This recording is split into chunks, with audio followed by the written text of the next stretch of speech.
Salib ini adalah lambang kami punya pengharapan. Karena kematian di kayu saliblah kami ditebus dengan darah yang mahal. Lalu kamu bisa berkata dengan seenaknya, kamu bikin konten di YouTube, kamu bikin konten di mana-mana bahwa iya, saya setuju dengan Pak Ustadz, di dalam salib orang Kristen itu ada jinnya. Dan berikut ini adalah yang disampaikan oleh seorang suster biarawati. Beberapa waktu ini saya mendengar tidak hanya mendengar tapi melihat juga mengenai pernyataan sebuah video pernyataan dari seorang public figure yang saya kira dia orang yang cukup beriman juga, karena dari beberapa podcastnya dia sangat menarik, dia mencoba menggali pengalaman rohani dari beberapa orang. Nah, dia membahas tentang unclean spirit dalam patung yang disembah oleh pengikut Kristus, orang Kristen ya. Kami, umat Kristen, umat Katolik khususnya, itu tidak menyembah atau mentuhankan patung.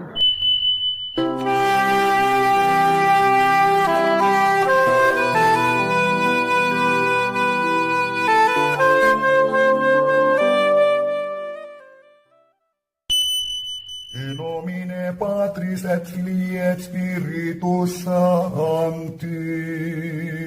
Amen. Dominus vobiscum. Sahabat peradaban kasih ekologis yang terkasih, selamat berjumpa dalam renungan harian bersama saya melalui channel ini.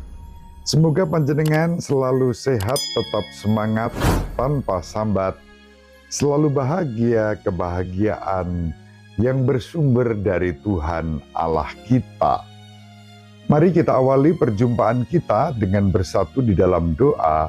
Kita menggunakan Mazmur tanggapan pada hari ini, Mazmur 84.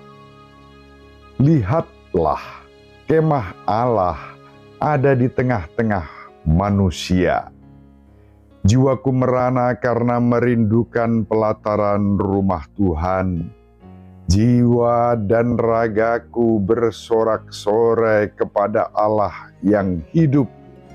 Bahkan burung pipit mendapat tempat dan burung layang-layang mendapat sebuah sarang.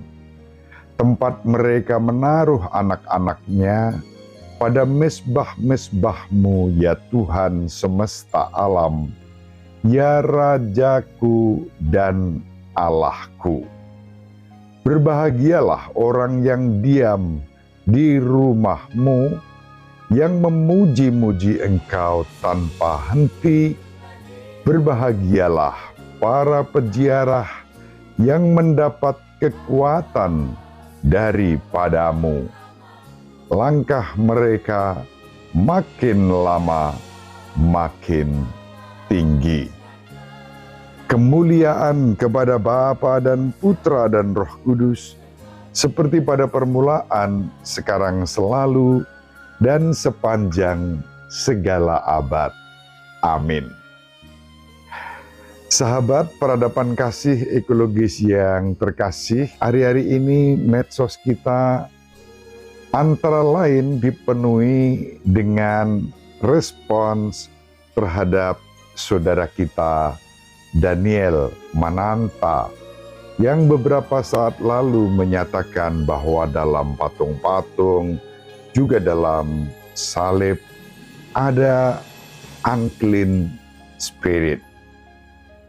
Tentu pernyataan ini yang kemudian dihubungkan dengan satu stigma, prasangka bahwa umat Katolik, umat Kristiani menyembah patung. Sudah dijelaskan oleh banyak pihak, mulai dari sahabat-sahabat yang bahkan beragama Islam, Kristen, Katolik, Romo, pendeta, memberikan respons terhadap apa yang dikatakan Daniel. Ada yang mendukung, 1-2, bahkan ada yang mengaku sebagai hamba Tuhan, lalu mendukung apa yang dikatakan oleh Daniel Mananta, tapi sebagian besar menyatakan keberatan dan bahkan maaf dengan satu kata yang menohok. Saya sebagai Romo Katolik tidak akan mengucapkan kata itu yang diberikan kepada Daniel dengan huruf depan G atau T. Itulah yang disampaikan oleh mereka. Kita semua tahu apa maksudnya. Sahabat peradaban kasih ekologis yang terkasih, sekali lagi sebagai seorang imam, saya tidak akan menggunakan kata itu. Seperti yang sudah saya sampaikan sebelumnya dalam renungan harian yang sebelum ini, tentu sebagai seorang imam, saya bukan hanya memaafkan, tapi mengampuni. Ada yang mengatakan yang berhak dan bisa mengampuni hanya Tuhan, manusia tidak. Oke, tapi Yesus sendiri dalam iman kita sebagai orang Katolik, Yesus bersabda dan mengajarkan pada kita, ampunilah kesalahan kami, seperti kami pun mengampuni yang bersalah kepada kami. Dalam Injil Matius bab 6 ayat 12. Lalu ketika Petrus bertanya kepada Yesus, Tuhan, berapa kali aku harus mengampuni? Tuhan kita Yesus Kristus memberikan jawaban dalam Injil Matius bab 18 ayat 22. Kita diundang, diajak oleh Yesus untuk mengampuni 70 kali 7 kali. Petrus menyatakan, apakah kami harus mengampuni 7 kali? 7 kali itu dianggap sudah sempurna. Tetapi Yesus menunjukkan, tidak, kamu harus mengampuni 70 kali 7 kali. Inilah resiko menjadi murid Yesus. Tidak boleh balas dendam, tidak boleh menggunakan kata-kata yang kasar. Kita tetap dipanggil untuk bersikap lemah lembut, penuh kasih, membawa perdamaian dalam kehidupan kita juga terhadap orang-orang yang melukai kita, yang menyakiti kita. Tentu kita boleh menegur dan wajib mengingatkan, menegur. Tetapi tidak boleh dengan kemarahan, apalagi dengan kebencian.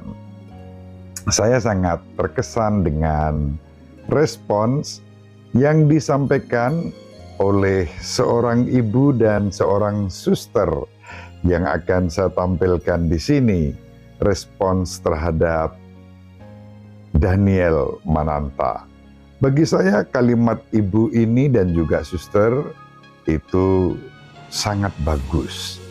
Saya ambilkan potongan bagian-bagian yang sesuai dengan platform akun saya.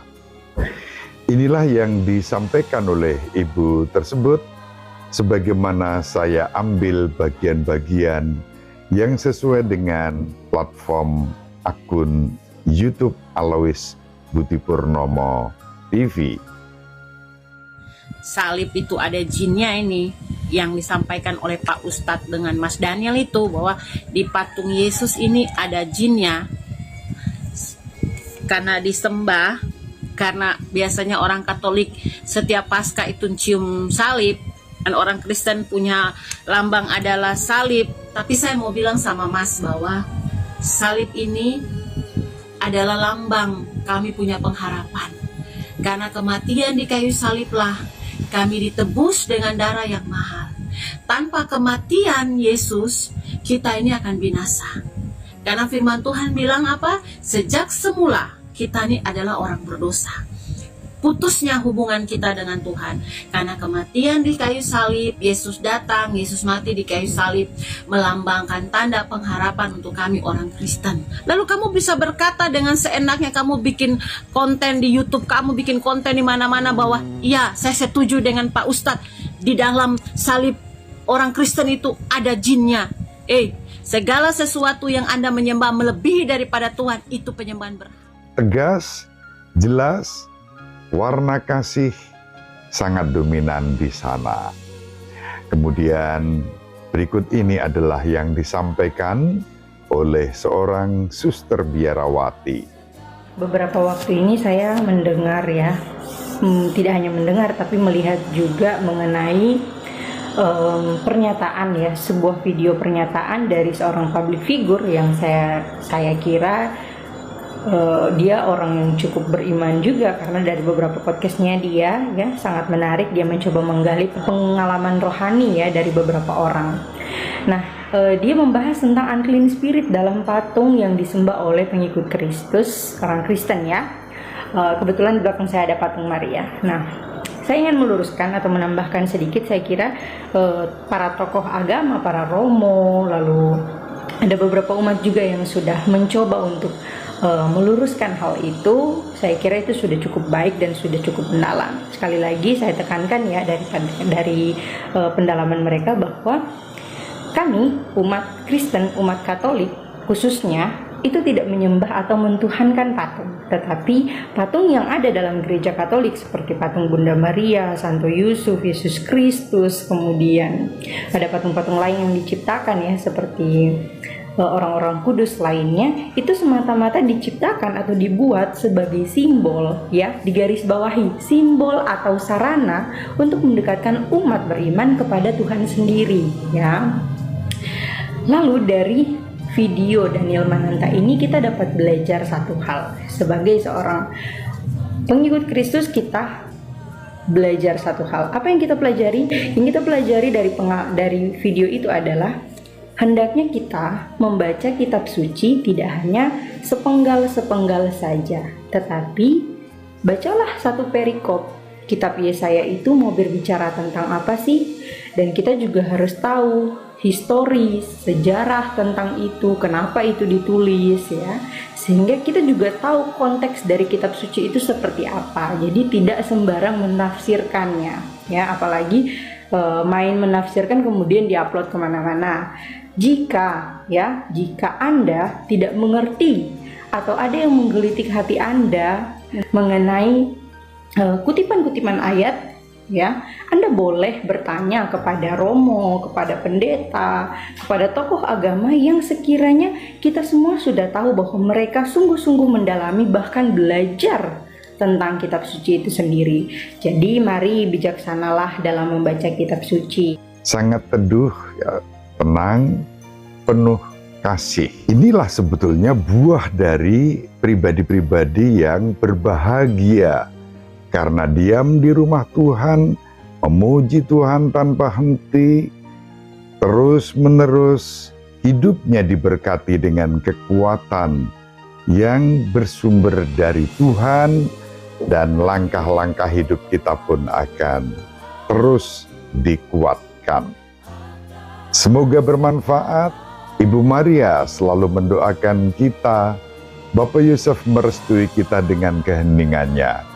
Semoga panjenengan semua sahabat peradaban kasih ekologis yang terkasih, bersama seluruh anggota keluarga dimanapun berada, dibimbing, dilindungi, dan diberkati oleh Allah yang Maha Kuasa, Bapa dan Putera dan Roh Kudus.